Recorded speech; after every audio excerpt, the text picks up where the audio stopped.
Bună ziua, stimați prieteni, stimați vizitatori a canalului meu.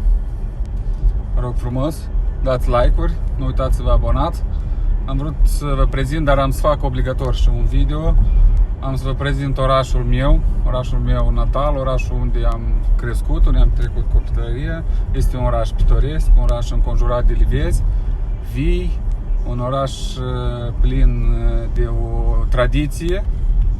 Sper să vă placă. Cine îl cunoaște, cine l-a vizitat, vă rog să puneți like. Orașul se numește Iedineț. Este un oraș situat în nordul Republicii Moldova. Un oraș cu o istorie destul de faină. Am să vă prezint din mașină. Vă doresc vizionare plăcută. Totuși am vrut să fac niște imagini pitorești a câmpiilor, a dealurilor unde hoinăream în copilărie, unde alergam, petreceam tot timpul liber. Nu cum acum copiii stau toți internet, iPad, iPhone, pe unde alergam, pe unde petreceam tot timpul liber, după școală, dar totuși este un vânt, este cam frig astăzi, dar pe parcurs, obligator fac un video, vă prezint orașul, sper să vă placă. Asta este strada centrală.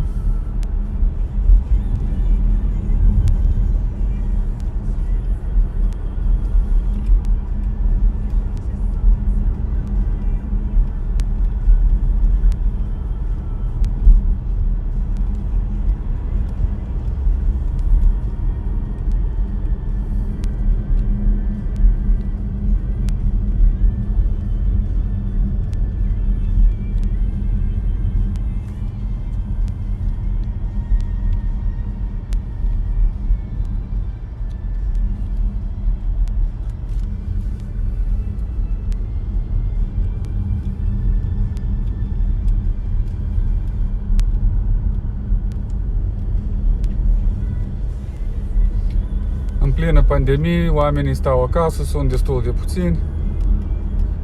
Probabil că fiecare își conștientizează ce problemă este asta. Este prezentă acum, cum se vede, aleea caștanilor. Este ceva deosebit. Este aproape 1 kilometru distanță, pe stânga-dreapta totul este caștan. Când vor înflori, am să facem video. Este ceva deosebit de frumos. Sperăm să vă placă orașul. Nu uitați să vă abonați, puneți like.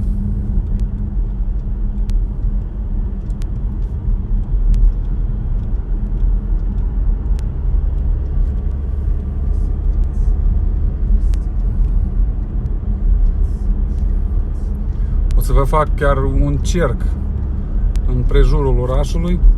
Să vedeți, este un oraș mic, un oraș cu o populație în jur de 18.000 de oameni.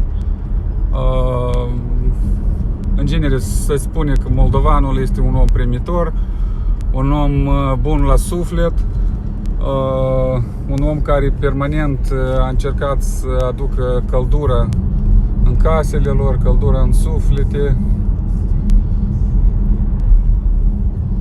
Cum a zis și Ștefan, suntem români și punctul.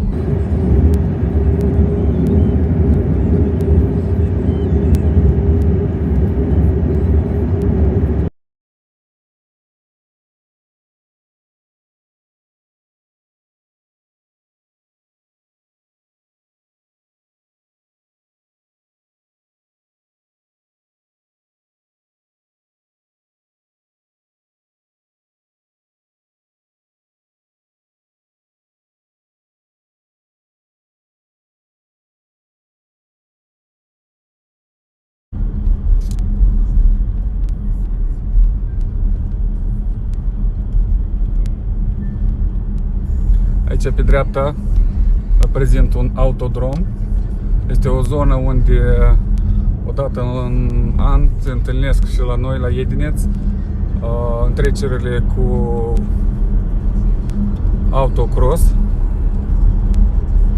unde se adună aproape tot orașul și toți din prejurul acestui oraș, din orașele vecine. Este un eveniment ceva deosebit. Aici pe dreapta avem făcut o fabrică de suc, o fabrică cu investiții și cu capital străin, capital din Ucraina. Aici pe dreapta avem zona industrială a orașului Iedineț, așa un orașel mic și are și o zonă industrială, unde sunt oficii, sunt frigidere, unde muncitorii, adică investitorii au capacitatea și posibilitatea de a investi banii pe viitor.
O mică prezentare a orașului meu din mașină. Am făcut un cerc pe drumul care înconjoară acest oraș, de jur împrejur. Sper să primit un video destul de interesant. Pe viitor care am să vă fac, am anunțit imagini, video îndetaliată a acestui oraș. O să vă povestesc puțin istorie. Vă uitați să vă abonați la canalul meu, puneți like. O zi bună!